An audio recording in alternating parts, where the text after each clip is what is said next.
400 पार seat का नारा लोकसभा चुनाव में लगाने वाली बीजेपी चुनावी नतीजे आने पर 240 सीटों पर ही सिमट कर रह गई है। इसके बाद नीतीश नायडू के समर्थन से बीजेपी सरकार एनडीए सरकार में बदलकर देश पर तीसरी बार अपनी सत्ता को काबिज कर पाई है। ये पूरा देश जानता है।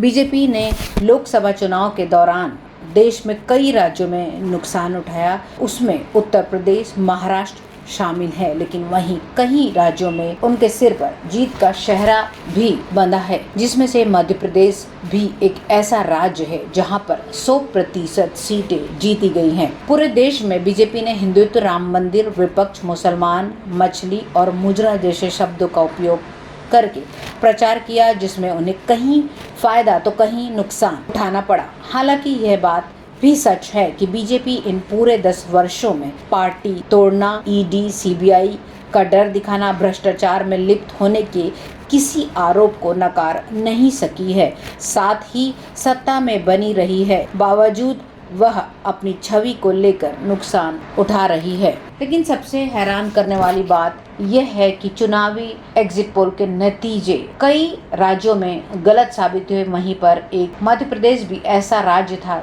जहां पर पूरे की पूरी सीटें बीजेपी की झोली में गई है। लेकिन आखिर जीत की वजह क्या थी? हिंदुत्व, विपक्ष, राम मंदिर या फिर 10 महीने पहले मध्य प्रदेश के मुख्यमंत्री द्वारा शुरू की गई लाडली बहन योजना।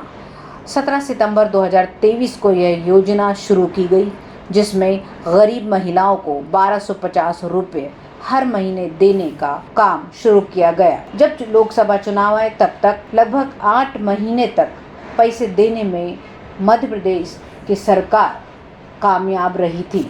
ये बात हम आपको मध्य प्रदेश के इसलिए बता रहे हैं क्योंकि महाराष्ट्र के मुख्यमंत्री एकनाथ शिंदे ने भी इस योजना को शुरू कर दिया है, जो कि भरने की सारी औपचारिकताओं के बाद अगस्त से शुरू हो सकती है या फिर सितंबर से। अगर हम देखें तो महाराष्ट्र में विधानसभा चुनाव 3 महीने बाद होने जा रहे हैं। मुख्यमंत्री एकनाथ शिंदे ने मध्य प्रदेश के लोकसभा नतीजों को की तर्ज पर ही इस योजना को शुरू करने के लिए केंद्र सरकार से गुहार लगाई थी।